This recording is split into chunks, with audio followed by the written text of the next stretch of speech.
Առաջին խաղակեսից հետո Ռուսաստանի ներկայացուցիչ Ստանիսլավ Վովկը հաշվով առաջ է։ Երկրորդում արդեն մրցակից Նեդավեսովը հավասարեցնում է հաշիվը։ Ոչ ոքի, խաղը շարունակվում է։ Վովկը պայքարում է, բայց հաղթում է Նեդավեսովը։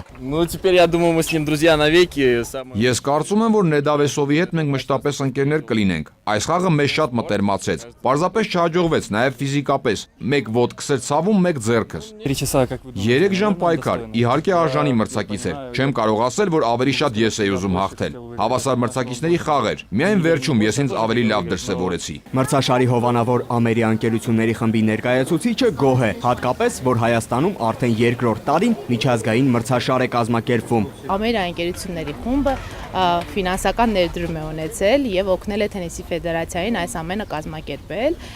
ինչպես նաեւ մենք մեր բրենդն ենք ներդրել մրցաշարի անցկացմանը եւ այդ իսկ պատճառով հայտնվել է Ամերիկա գավաթը։ Ամերիկայի գավաթակիրը կշարունակի պայքարը չելենջերի հեղինակավոր մրցաշարում։ Սպարտակ Գրիշյան, Նորայր Շարբաթյան, ժամը լրատվական։